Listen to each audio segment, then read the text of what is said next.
And before we bring you the coffee conversation, let's tell you that the world is witnessing a significant shift leading to more adoption and positive regulation of cryptocurrencies.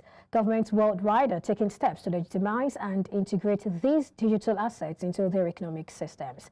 As the global cryptocurrency market continues to grow, it's clear that digital currencies are here to stay. News Central's business correspondent Juliet Roland compiled this report. United States President-elect Donald Trump's pro-digital assets or cryptocurrencies position, which includes plans for a strategic Bitcoin reserve and the development of a crypto-friendly regulatory framework, is expected to drive Bitcoin's growth beyond $100,000 by 2025. His policies aim to establish the U.S. as a global crypto hub, influencing international adoption and potentially reshaping the global financial landscape. Meanwhile, Russia has recently enacted significant legislation that legalizes cryptocurrency mining and allows the use of cryptocurrency for international payments. Both nations are pursuing distinct strategies for integrating cryptocurrencies into the economic systems. As the world becomes increasingly digital, the decisions made by these two countries will significantly influence the future of digital assets adoption. Global cryptocurrency adoption. Digital assets, cryptocurrencies if you like, are gaining global acceptance due to their decentralized nature, transparency, and ability to promote financial inclusion. Key drivers, I would say, include the use as a hedge against inflation and, of course, the growing institutional adoption. The growing influence of cryptocurrencies raises important questions for the Naira, Nigeria's national currency. As more individuals turn to digital currencies, the risk of capital flight and dollarization increases, which could destabilize the value of the Naira, which has already fallen due to devaluation of late. The expansion of cryptocurrencies brings both opportunities and challenges for Nigeria. As Nigeria navigates the emerging cryptocurrency landscape, it's essential to develop regulatory frameworks and policies that protect the Naira's interests. The best thing that the government can do is to actually align itself with the technology, align itself with industry players, find ways that we can utilize cryptocurrencies to see how we can boost the economy, find ways that we can utilize cryptocurrencies to bring in more value and cash flow into the economy.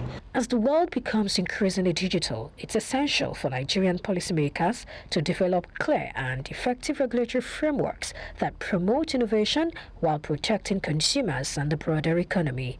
By doing so, Nigeria can capitalize on the potential benefits of cryptocurrency adoption while minimizing potential risks to ensuring a stable and prosperous future for the Naira and the Nigerian economy. The global coffee market is a dynamic and influential sector, shaping the economies of many producing nations and the daily routines of billions worldwide. Today, we'll be diving into the complexities of this market, analyzing recent price fluctuations, examining key factors influencing supply and demand, and exploring the outlook for both Arabica and Robusta coffee. Joining us is Isaac AJ, analyst, SBM Intelligence Ghana. Thank you so much for joining us today. Great to be here. Absolutely. Coffee prices for both Arabica and Robusta have seen declines recently. What do you think is driving the current bearish trend, and for how long do you think this is going to continue? Well, first of all, this is demand and supply situation at stake here.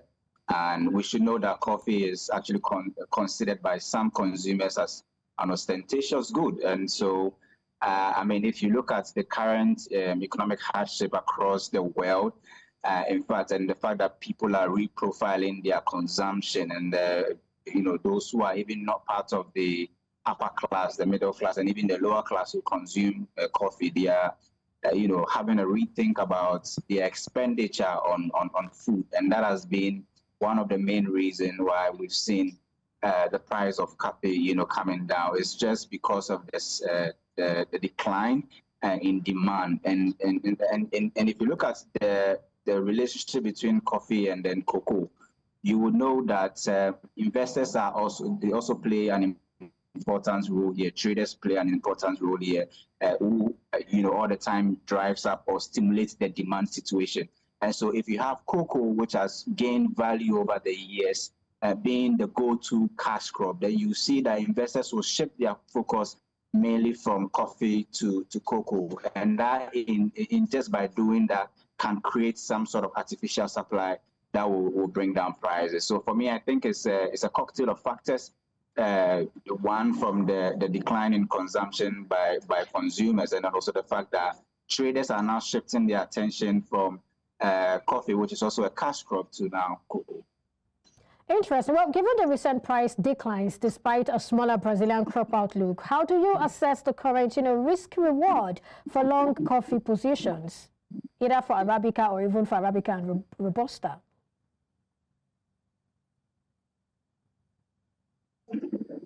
I mean, it depends on where you trade, and you asked me a question about how long this will last. I mean, I think that this will simply be a short-term analysis. Traders are looking at the data in the short term, how will the demand situation pan out. So it depends on how the direction of the demand situation that will actually, tell us where investors will choose to, invest. But as long as you have cocoa prices rallying, it is difficult to actually, project how, coffee prices will rebound, especially if you are seeing cocoa becoming more and more lucrative to trade.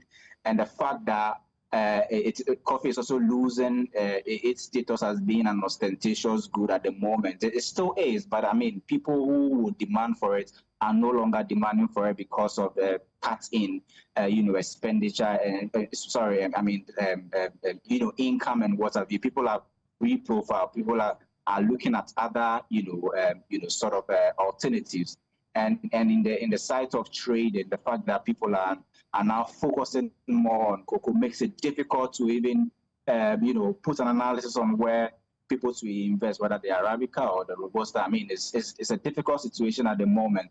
And the fact that both coffee and cocoa are two cash crops that are really struggling from the irregular, pattern we've seen in weather conditions. It is difficult to even predict what is going to happen when the rains will come. It was interesting to see rainfall in January in Ghana, and just in other parts of the world too.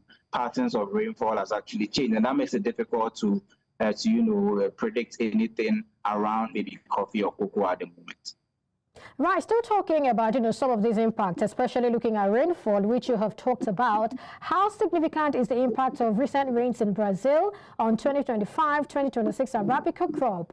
Are concerns about drought now largely alleviated? Looking at that particular one, is it enough? I think it's still early days yet, but what this is going to do is that we've seen what is happening to inventories at the moment. And when you have economic agents projecting a fall in price, you definitely would have to clear your inventory. I mean, when you begin to clear your inventory, it creates artificial supply, and that continues to bring down the price.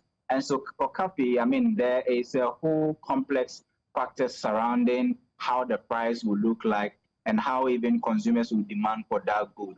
I think that the rainfall pattern actually, for those who still want to trade and are still looking at the long term, still, going around buying coffee to stock up their inventories, it's still a good time to still buy because prices are very low. You never know when the turnaround in the cocoa space will come. You never know when coffee will become the next, cash crop again. Just like the way nobody knew that cocoa was going to rally for, 2 years, consecutively. So it's still a good time to invest where prices are still very low. But the fact that, people are beginning to bring out goods from their inventory tells you that it is going to be a long time that we'll see, prices coming down in the coffee space. And the longer the rally in the cocoa space stays on, the more it is a disadvantage to the coffee market at the moment. Right. Now let's look at this. How do growing inventories influence the market dynamics? And, should traders be concerned about a supply glut in the near future? Yes, at the moment, you cannot really take a very long curve at the moment, and there's no forward guidance here at the moment because you need to take it one step at a time. Looking at it on the short term, it is even difficult to look at how where the next price will be, maybe in the next month or two. I mean, it's a demand and supply situation, and since consumers are involved in this situation, their minds can change at any time. You may never know what will trigger consumption to go up again this year. We've started a fresh year, and I think that it depends on what happens across the globe, and if the current news we are getting from China should actually persist, and we are going to see some restrictions going on, people are going to stay at home, and people are going to stay at home, then you should know that the consumption of coffee will actually go up. So you never know what will happen in 2025. So talking about inventories, I would suggest that, if you still have some cash and you want to still go into the coffee trade, it is the best time to buy and sort of hoard and hope that, something, opposite will happen in the cocoa space that will actually bring you some fortunes maybe in the future. Speaking of, the uncertainty you've sort of mentioned around forecast, we have the USDA saying that, seeing an increase actually in global coffee production for the 2024-2025 season. Looking at this particular projection from USDA, do you anticipate that this production boost, if it happens, because you're saying we're not sure, do you think it will further weigh on, prices of coffee, and what impacts will it have? Will it also help us balance the supply-demand dynamics?